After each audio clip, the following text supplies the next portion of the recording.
Show me the crypto. Show me the crypto. Show me the crypto. In a world on the brink of disruption, two men will bring you clarity by interviewing some of the most intelligent and influential names in the blockchain world. Welcome to Show Me the Crypto with your hosts, Wade Patterson and Ulf Lonergan. Well, hi there, and welcome to Show Me the Crypto. My name's Wade Patterson. And I'm Ulf Lonergan. We're a couple of friends from Canada who love learning about cryptocurrencies and blockchain technology, and we're happy you're along for the ride. Whether you're a crypto virgin or you know your way around the block, we hope our interviews with some of the most intelligent and influential people in the space help deliver you with value. And on this episode, we're joined by Aubrey Strobel, Head of Communications for Lolli. Aubrey discovered crypto in 2016 and worked for a few different crypto projects shortly after wrapping up her journalism degree. In 2019, Aubrey was introduced to Alex Adelman, co-founder of Lolli. She pitched him on how she would run Lolli's comms and marketing and instantly earned his full support. Today, both Lolli and Aubrey are household names in the crypto scene. Aubrey, welcome to Show Me the Crypto. Wow, thanks for that intro. So very nice. That's not usually how these podcasts go. Wade's the intro guy. He's got it down. And we're stoked to have you on. And I want to start out because I watched a couple other interviews you were on, and you discussed how you worked for a couple different crypto projects before Lolli. But what I understand is that you actually invested in crypto prior to that. So my question is, like, how did you first learn about crypto, and what gave you the confidence to invest your money in it?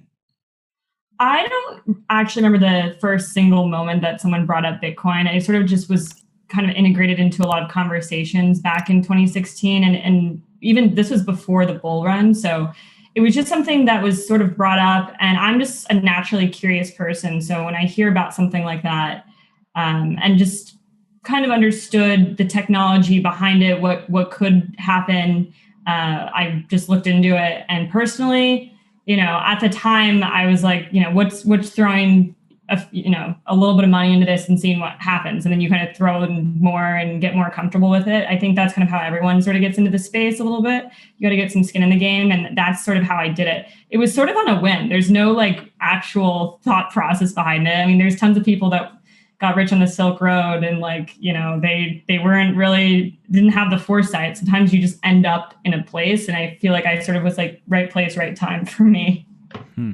And before starting with Lolli, were there some other projects in the crypto space that you had been involved with? Yeah, I've worked on so many projects in the crypto space. I was actually just thinking about it today that I've been in this space for 5 years. And wow. It's 2021 now, which I know it's like we're in June, but I was really thinking about that.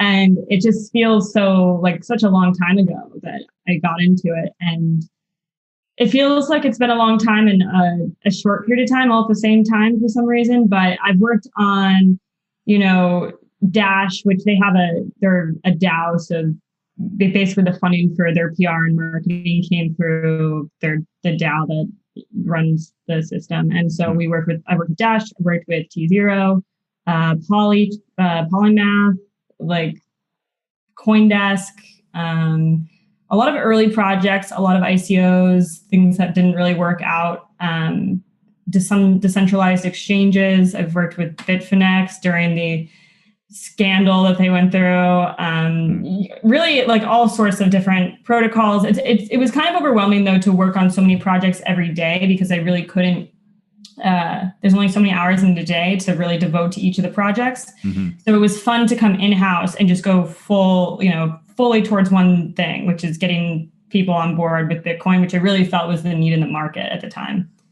And we'll get much more into Lolli and your involvement there, but I am curious before we delve down that road in regards to some of these other projects that you were a part of.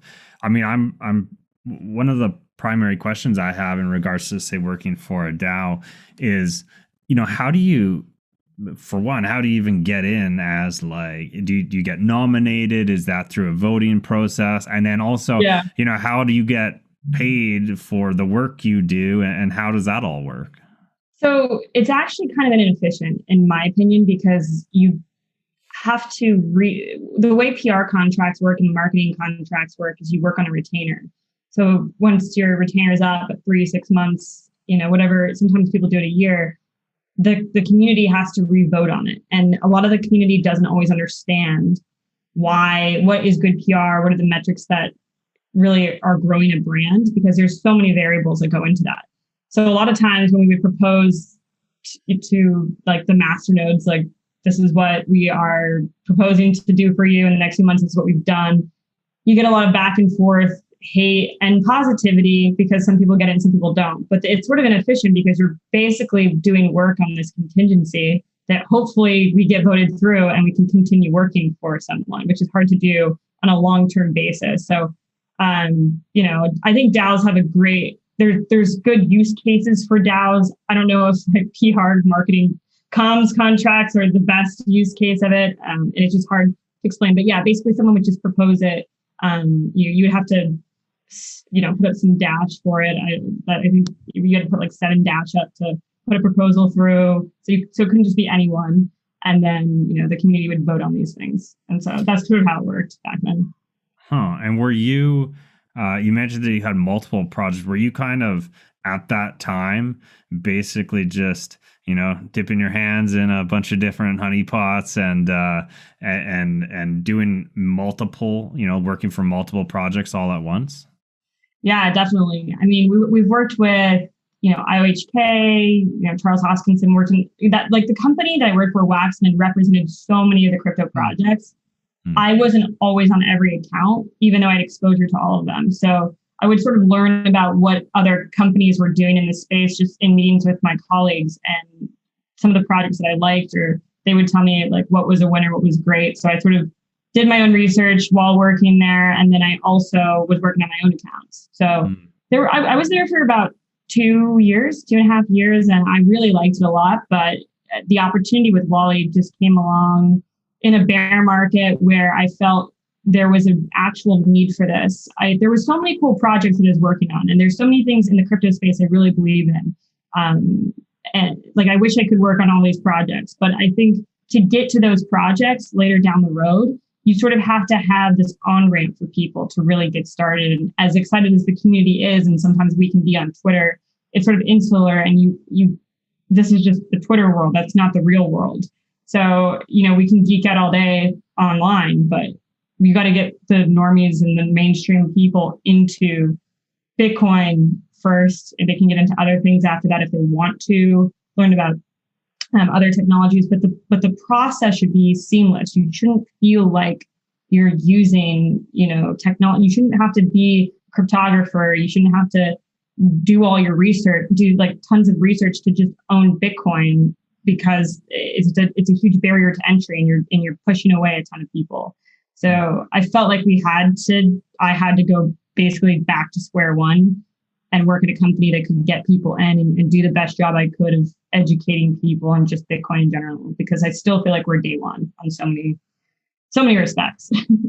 I would imagine that you mentioned being in the industry for 5 years, that there's been an evolution of even acceptance of, having a job in crypto kind of thing. I was introduced to the space in 2016, and when I used to tell family and friends about this crypto thing, they would look at me like I was crazy, and now it's becoming a little bit more accepted. Have you found that as well? And what are your thoughts of how the space has evolved over the past 5 years?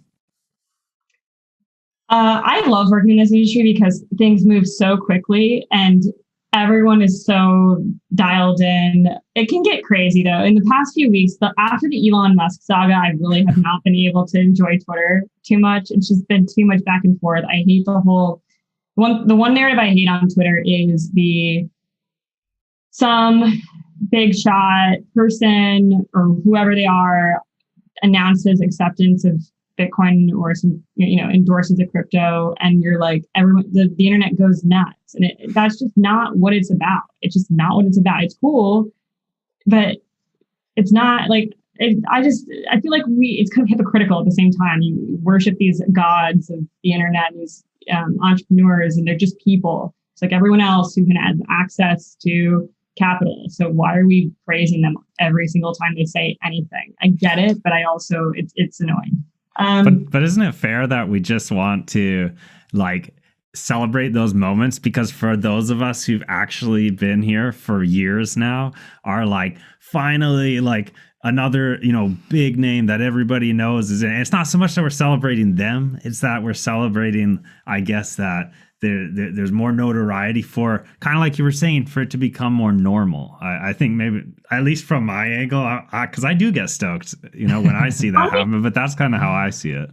I get that because it validates it, but I see Bitcoin as this long-term thing that will be successful no matter who says it will be or doesn't say it will be, because that's really strengthened the network and the ecosystem. Because if one person can really trip up a market that hard, it's not a good currency. And so I do, while it is exciting, I'm probably more get excited when institutions rather than like an influencer or notable figure says it. But yeah, I understand it. I just think that there's so much hero praising, and then the second they don't agree, like the Elon Musk thing, they flip around and say, actually didn't do due diligence. Like I run a publicly traded company, but we didn't really look into the effects of proof of work and for the environment. So we're pulling that back, and I'm going to throw that up on a note statement. You're like, are you kidding me? This cannot be legit. This cannot be legit. And then everyone runs around Twitter with their heads chopped off for about 5 days and blows up the narrative. They almost like nuke the price more, I think, because they just get it trending on Twitter, Elon Musk memes everywhere. It's funny. I get it. It's part of the chaos. It's part of the culture, I guess. But sometimes I'm just like, I cannot get on Twitter today. Yeah. It's so hard. Yeah. So going back to Lolli, you found Lolli. We were in a bear market at the time. It looked like a good next opportunity for you. But can you tell us more about that sort of story as far as finding it, and then, what was your approach to eventually get the job? I think saying yes and taking opportunities, even if you don't really know how they turn out, is always a good move and something I've always practiced in my life. And I think Steve Jobs said the quote, but it's you can't connect the dots looking forward. You can only connect them looking backwards. And there's sort of just people I've met in life that have introduced me to other people if I wouldn't have said yes to certain opportunities. And my friend Lewis, who's been a good friend for a long, long time, introduced me to Alex. And he sort of is one of those people that picks winners and knows what projects win and what's a 15-minute, 20-minute call with a founder just to hear about their project. I've heard of so many. I've really sat in on so many pitches at that point in my career and working on so many different projects. And I knew what was good and what wasn't. And so when he connected me with Alex, I knew it was a winner instantly.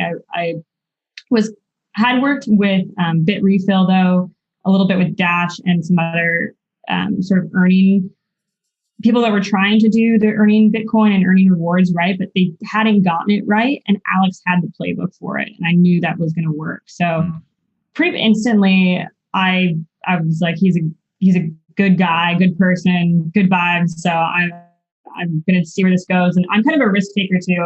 I'll join a company and figure out how it works out at the end. And it's been successful. And I think that's sort of how the product's good, number one, but I think it's what you make out of it. So I've been working really hard and getting the exposure out there, doing the PR and comms for it for the past 2 years, which is crazy. I've almost been here at 2 years next month at Lolli. So congratulations on that. Yeah, that's awesome. And we had Alex on the show, and the thing that struck me, he's like the nicest guy I think I've ever virtually met. He's just so friendly, such a nice guy.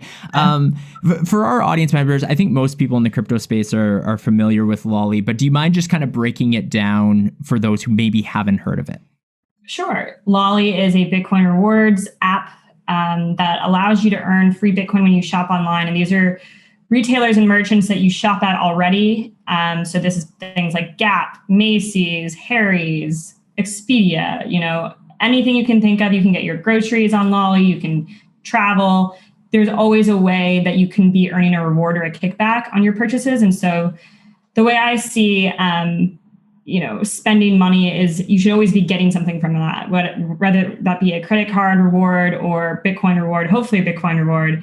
And so it's a way to passively invest where you're not putting your own money into the investment. And so if things go bad, okay. If things go great, good for you. So it's a great little like life hack into getting into Bitcoin. And so, yeah, we've given away over $3 million worth of Bitcoin to our users so far. And we've had crazy month over month growth, obviously during this bull market, but just in general, I think the awareness of Lolli has really grown. So we're like kind of killing it right now, to be honest. Oh, 100%. And so when you had that conversation with Alex and pitched him on, what your vision of comms and marketing would look like, what was that conversation like? Like what did you say your strategy was going to be? I always admired early on the Barstool Sports playbook, not in terms of their controversy, but in terms of making the company a media company and making people personalities, because brands for so long have been boring and there's no emotional attachment to that, but social media has really broken that out for people. And so creating content around your product makes people want to use your product. It makes them want to spend money or use Lolli, and they think about it more often than they would regularly naturally think about it. Like at the end of the day, it's a browser extension. It's an app that gives you Bitcoin back. But how do we make that greater, more brilliant than it is? And so I just basically told him, I'm going to run your company like a media company. And he was like, that sounds great. I put together a deck, and I think the power of memes really is something that people underplayed for a while, but now everyone has someone in-house making memes for them and putting it on the fly, because you want to be first, you want to be funny, you want to be relevant. People will click to your brand if they see something that you're saying and figure out what you are. That's free advertising, and people don't even really understand that.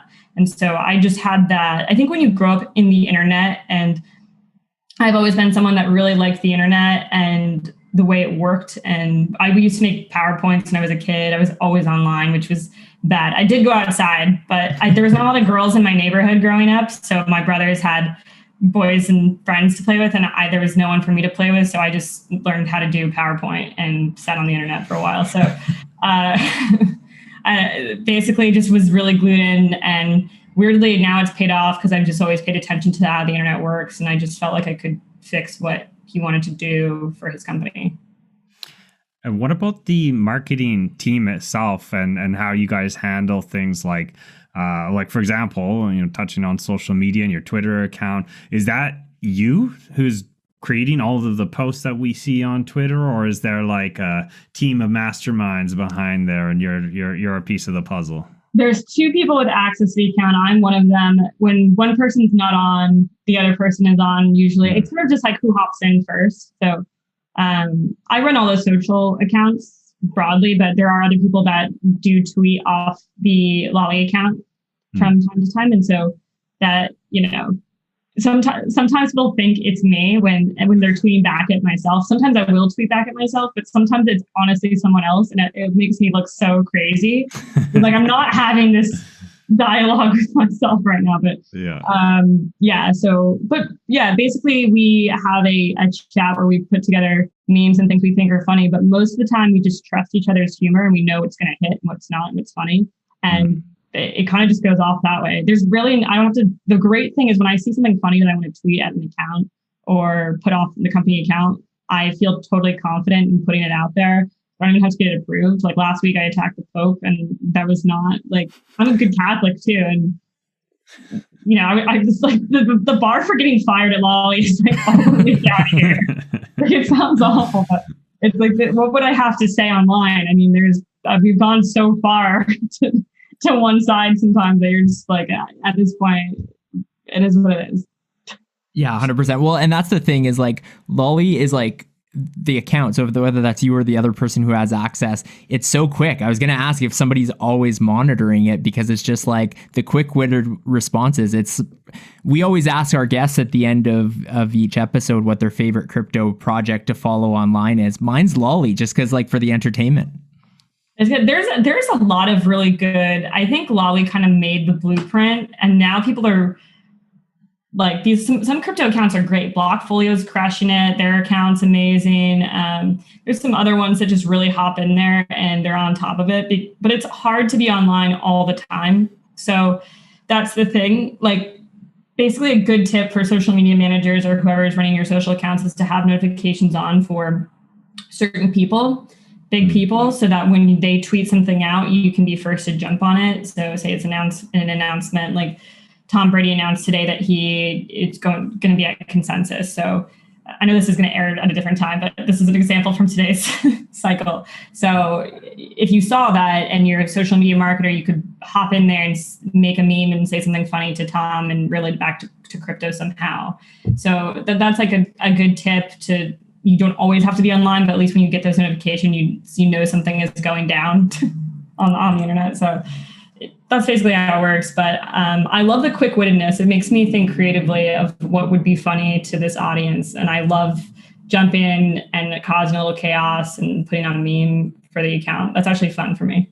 Ulf, do you realize that our audience has either been watching or listening to this episode for 20 minutes? 20 minutes? They should probably subscribe. Yeah, they should subscribe and they should like and comment and hit that notifications bell. Oh, and did you tell them about the NFTs? That's right. We have our own NFT for our OG supporters. This is a way you can support our show, help us bring you continual great content. Information on that is below. So to further the conversation on marketing, I'm interested in, if you don't know, a little quick history on Ulf here. I actually run a marketing company. And so we do all kinds of digital marketing, but you know, my familiarity with the crypto space and like the types of clients we typically work with and the types of marketing we provide them is much different than I think what is applicable for your average crypto company or protocol. And my question for you is, you know, beyond social media, because that's primarily a lot of what we've talked about here from a marketing standpoint, what other marketing strategies or tactics do you guys do for Lolli and or just in general are important for in the crypto space? Yeah, so I think right now influencer marketing is really key for the age group that we are sort of going after, which is the 18 to 34 group. That's basically the users that we have. Of course, there's an older demographic that we would want to tap into eventually down the line, but there's a lot of, we haven't even fully gotten into this younger market. And so a lot of these people who are watching like financial TikTok and they're learning how to set up an account on Robinhood and they're learning about different stocks to trade. There's this new decentralization of information that's happening now that isn't sort of the way people used to watch on YouTube even. I feel like it's happened in the past 2 years with the rise of TikTok. And so it's talking about life hacks, how to earn money passively, how to get involved, you know, with the next up and coming, whatever coin's going to pop, whatever that is, you know. So people are super dialed into that and they follow influencers. And there is a huge sort of ability to tap into that where I think Gen Z is super interested in it. They'll listen to, I'll give an example of a few of the people that we've worked with, but like the Cody Ko's of the world or someone who has a podcast that they're actually believe in. And the subscriber rate's high, the engagement, how many views that these people are getting per video is insane. It's more than you would get on a paid ad, some of them. And so people are clicking those links, they're downloading, they like to have, like I said, I think it all goes back to this new creator economy that we're talking about. And it's sort of how I pitched Alex on the company in the first place, having people behind the brand, having that's internal, but also externally.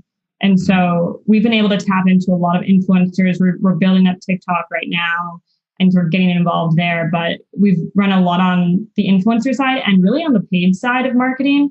We do a little bit, but not as much as we really fully want to.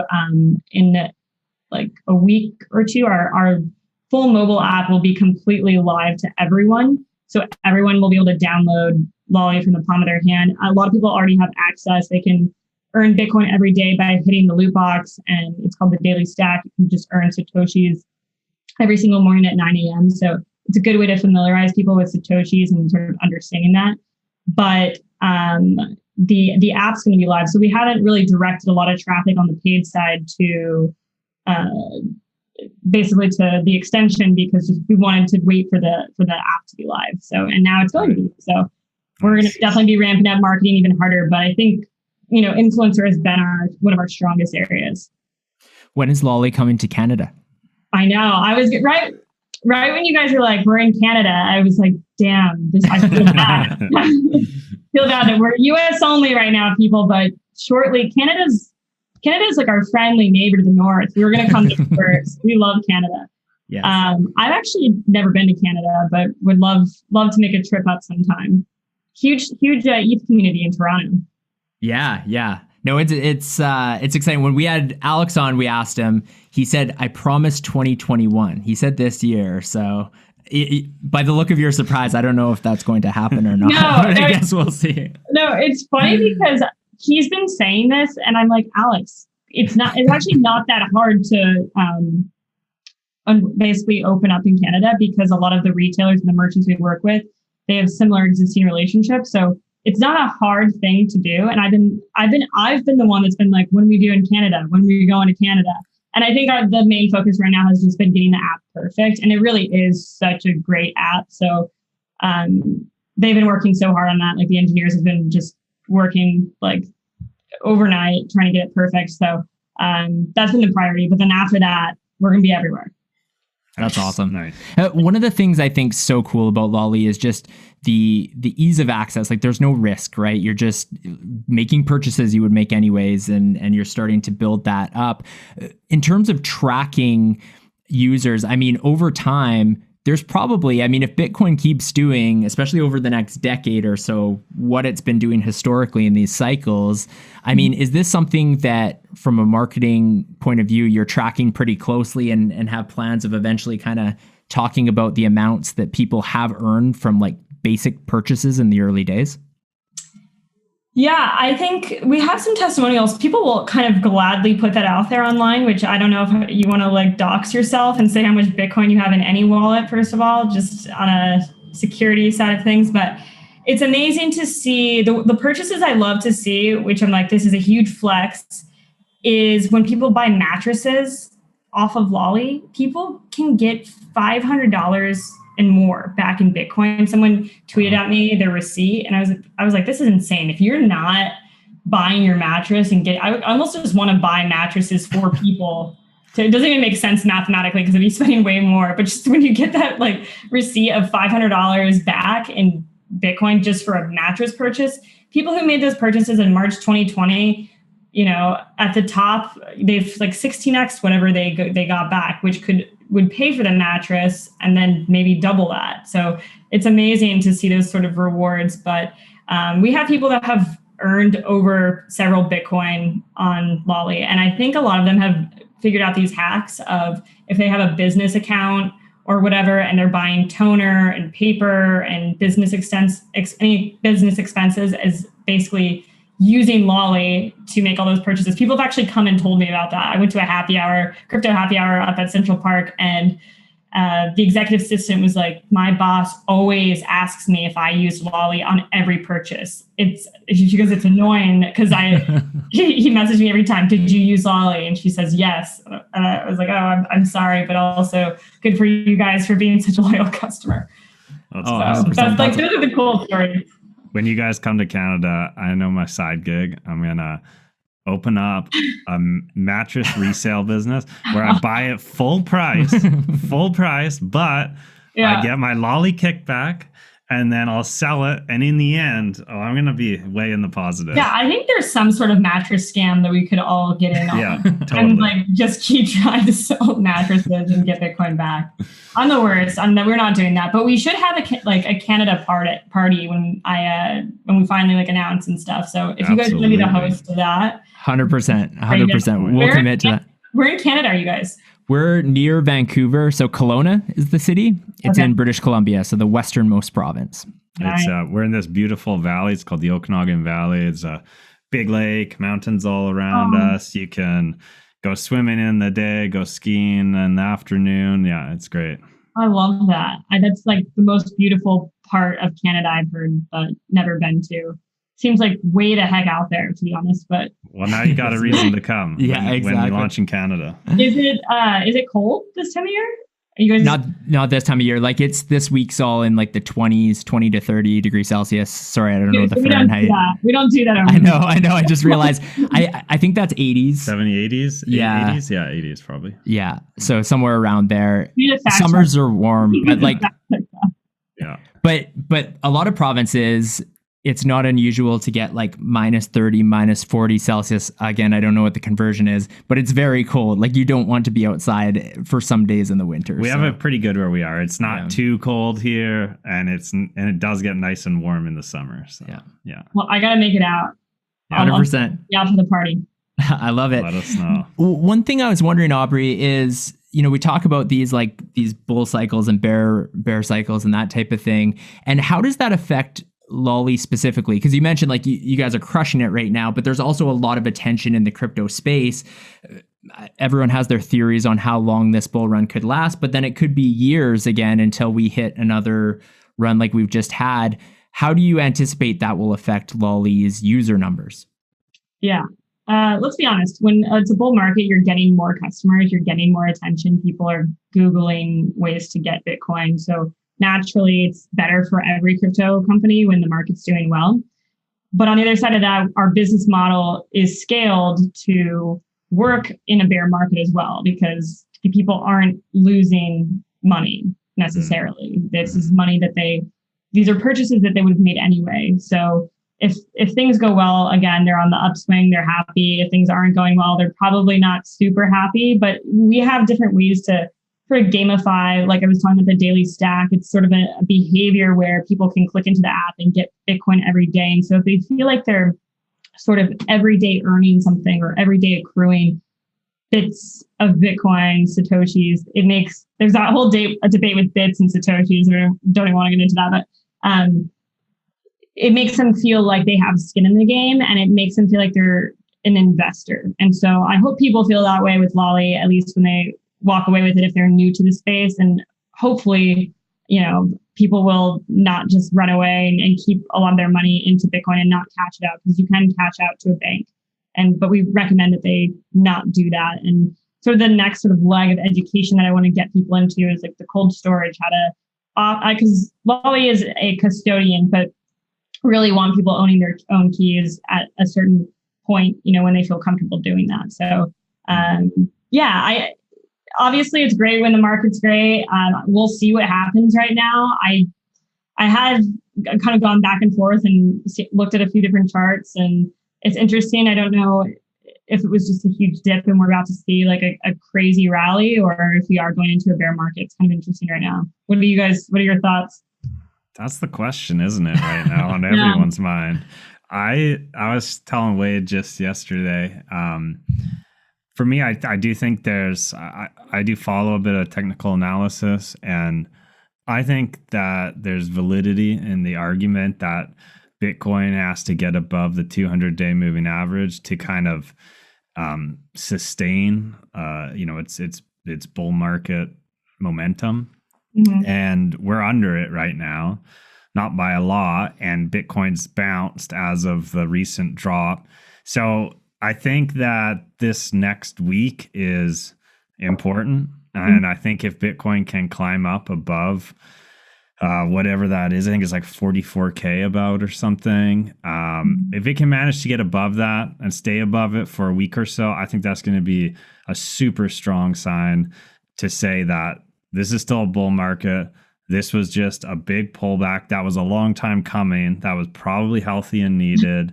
And it just fell so fast because of things like leverage positions and, you know, all the things that create the volatility we see in crypto today. Yeah, it's still a bull run. I have no question. It's 100% still. I love that. Yeah.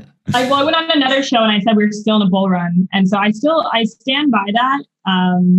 But I think I agree. I think this next week will be really interesting. I think I wonder what the market's going to be like around Bitcoin 2021 too at the conference, and I know a lot of companies are probably going to make announcements around that time, and there'll probably be a lot of bullish news that comes out. So I guess we'll have to just stay tuned and see what happens. Yeah. about Bitcoin. You mentioned earlier how when you first kind of started with Lolli, part of what drove you down that path was you felt there was a need to get people introduced to Bitcoin first and have sort of a clearer mission to normalize it and bring familiarity around just Bitcoin specifically. Do you consider yourself a Bitcoin maximalist? Oh, it's such a tough question because the Bitcoin maxis are going to come at me if I don't say yes. So I gotta be careful how I say this. I would say I lean towards a Bitcoin maximalist, though during the last cycle, I was really deep into alts, and that was interesting to me. But Bitcoin, I believe, is the best digital currency out there. And so that is why I work at a Bitcoin company, because I really do think it is, not like a lot of these uncapped supplies of just shit coins. I don't know if I can curse on this. You can curse. It's allowed. I do it on almost every podcast. I'm like, don't curse on your next podcast, but whatever. But I think Bitcoin, it's hard money. It's money that I think that everyone should have access to, and there needs to be a leader in this space, because otherwise it's too confusing for newbies to get in. They don't understand why they should own this, what's the utility of that, and they don't really give a shit about like utility. They just want something that's going to preserve their money when everything else is blowing up. So I feel like Bitcoin can do that, though the store of value is questionable after the past week or so. But I do think it was sobering. It was needed. We needed a cool off. The market was getting crazy. And even that was almost unbearable online, just watching everything that was cropping up. So hopefully this was just a huge pullback, and things are going to hopefully slowly but steadily rise and continue to climb over time. I want to switch gears a bit here, Lolli, Aubrey, sorry. And you wrote an op-ed for I think it was which publication was it? I don't recall which publication, but it had to do with the fact that, the Wall Street adoption of Bitcoin is the things that gets the headlines and that type of thing, but really it's those who are oppressed who are really stand to benefit from it. So do you mind talking a little bit about that op-ed, kind of like what enticed you to write that and the premise behind it for our audience who maybe didn't see it? Yeah, so I wrote an op-ed for NBC News on Bitcoin and where I think it could be useful to some communities. And these are conversations that probably aren't always had. Again, there's a lot of conversation about so-and-so endorses this, so-and-so bashes this. And I think we need to really look at Satoshi's vision for why he brought Bitcoin into existence, why this was created in the first place. And I think it came out of a beautiful sort of place in terms of, 2008, there was the housing crisis. It was the collapse of a system. People were exposed. And then we needed sort of almost someone in a savior way come in and give an alternative to what is just a effed up system. And so what Bitcoin does is bail a lot of people out of those systems. And so I think about communities that I've experienced and I've grown up in. I grew up on the Navajo reservation because my parents were teachers up there. And I still think about, how would this benefit potentially the reservation, people on the reservation who are subsidized by the government, basically, and have been. They've been pushed off their land, number one, and then they get a check every month from the government. But what is the government really doing for them? The currency's inflated. They've been pushed off where they naturally are. To be honest, I think they've gotten the short end of the stick for years. And so how do you opt out of systems and being beholden to a government? Get into Bitcoin. So I wrote an op-ed about it. And it just talked about sort of financial literacy, which is a big problem for a lot of people, but especially on the reservation. So that is something I'm really passionate about. There's a lot of places I think we look to when we talk about Bitcoin and how crypto solves some other country and XYZ, and people point to Venezuela, they point to Turkey and other countries, but there's nations within our own country in America that actually need help. And so the way I look at things is sort of start at home first, start at square one and get people in the door slowly. And then that's sort of how you have to grow it, sort of like a grassroots message. And so, yeah, I wrote that op-ed. I've been writing some more op-eds. I'm probably going to write another one in a week, but I kind of just get these ideas of things I want to talk about that I can't fit into a short tweet, and that there may be more, not just like shit posting on Twitter and putting jokes and my comedy out there, but actual good pieces of information I think could help people. So those are my more longer form pieces. And one of the things you've joked about is hating to get the question, what's it like to be a woman in this industry, for example? Yes. Is that something, though, over the years, so you've been in the space 5 years, has that gotten better over time, or is that still a consistent problem that you see? No one really asks me that anymore. I think people have learned, and I don't, to be honest and to be fair, I don't think anyone ever was malicious about it. I think it was just a genuine curiosity, because naturally, if you intertwine finance and, tech, you're getting less women in there. Both industries are very male dominated. So there's nothing like inherently sexist about that. It's just what it is. Mm-hmm. But people do like to ask the question, in terms of, do you feel comfortable in this space? When I first started in this space, I would go to conferences and I was legit maybe one of 5 women there. And now, hopefully with Bitcoin 2021, there's going to be a lot more women that are in the space. And I see that there's more women coming on board. So I'm excited to see that. And I don't, I think it's gotten better. I don't really, I mean, some of the conferences back in the day were a little cringe. I'm having flashbacks now thinking about it, but I think it's better now. I mean, there's always going to be some weird people online, but there's also weird people in real life too. So what are you going to do? I just really ignore all the noise. If people tweet at me weird stuff or say things positively or negatively, I ignore all of it anyway. So hey, I want to see more women in this space, because we look at, for example, our YouTube stats, and I don't know how accurate they are in regards to like the gender of of the people who watch our videos. Yeah. But it's like, it literally says like 0% women. And I know that's not true, because my mom watches all of our videos, but it is probably minimal. And I mean, as you said, it's a tech space, it's a finance space, it's nerdy, and there just seems to be more guys here, unfortunately. But you know what?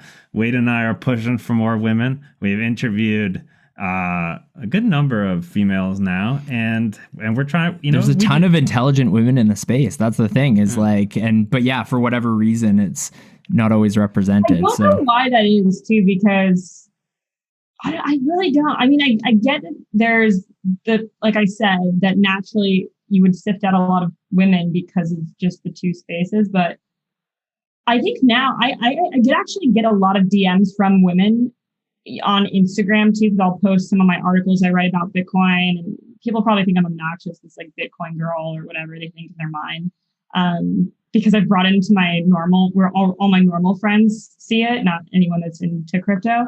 But then I have a lot of women that will reach out to me in DMs asking me questions about things. So I can see that's different, where women didn't used to reach out to me like that.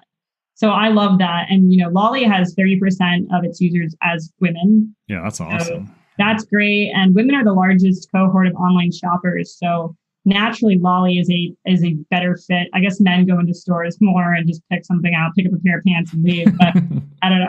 But women shop online more. So I feel like this is my call and mission to get all the women into, because, you can't really have a complete financial system if you're ignoring half of the population. So I think ultimately it's an annoying boyfriend, husband, partner situation, because I know we're both always trying to get our partners into it. Yeah. And we probably just annoy them all the time. But that's what I wanted to ask you, though, because you mentioned like some of your friends, I was saying like in real life or like outside of the crypto space. I mean, for someone like you who is so immersed in the space and keeping such a close eye on it, is that like your friends outside of crypto, what are their thoughts on crypto? Is it something that they just don't bother talking about? Are they interested in it with everything that's been going on recently, or how's that for you?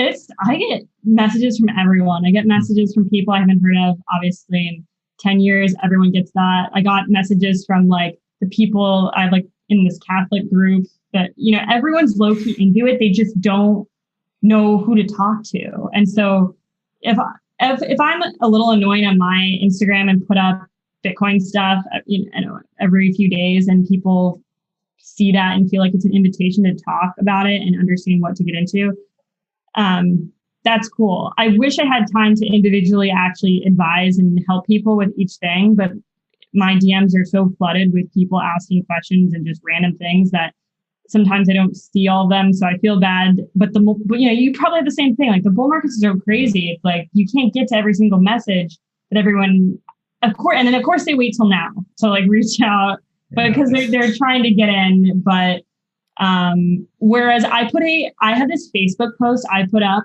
on my personal page maybe several years ago, giving people tools. And I just said, I'm going to put this here. This is how you can do all these things. It's like 2 likes. Everyone ignored it. I said, thank me in, 25 years or something. And that was like the last line I put on it. 2 likes. No one, crickets. Where was everyone on that post? Not there. It was all my resources. And now I get just pumped, like so many DMs from people like asking, like, I knew this was going to happen, but. That's such a good Facebook memory to come up though. And just like a constant, I told you so every year. You don't want to be that I told you so friend, but I knew I was right. And I knew no one was going to listen, but it's just funny now to look at, I think. And it's okay. People, I can understand naturally if you're busy in your life, you don't have time to do your own research. That again goes back to my whole point with Lolli. Like it should be thoughtless. You should just be able to figure it out in 3 clicks, 3 steps, and get involved, because it's not held out for the elites. It's not held out for the intellectuals. It's just for everyone. And I think that's really the mission that I keep trying to spread.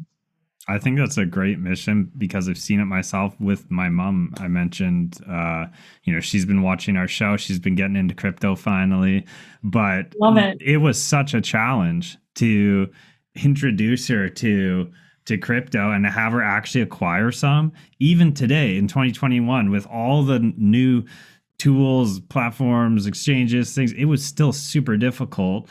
And, Lolli is on a mission to make that easy. So I wish she were here in Canada. I could have introduced her that way. I know.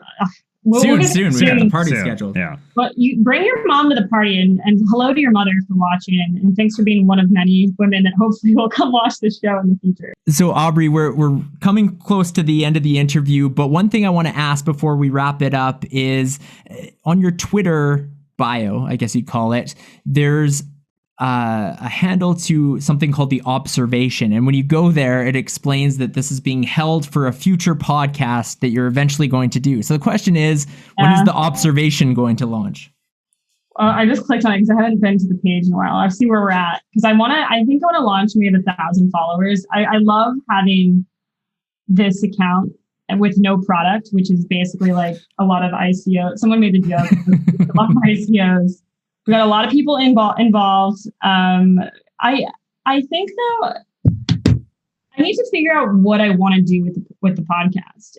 I definitely want to have people on, but I think it's just going to be fire takes. It's probably going to be my Twitter, but just on steroids, and it's going to just be just straight savagery.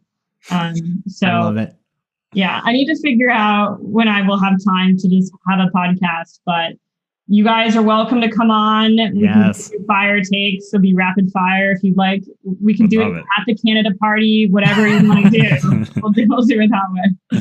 Can't wait. Aubrey, this has been an awesome conversation. We like to end every episode of Show Me the Crypto with a 3-question segment called You Had Me at Crypto. So Alf's going to ask you those questions. All right, Aubrey, you ready? Oh, here we go. They're not. Well, sometimes.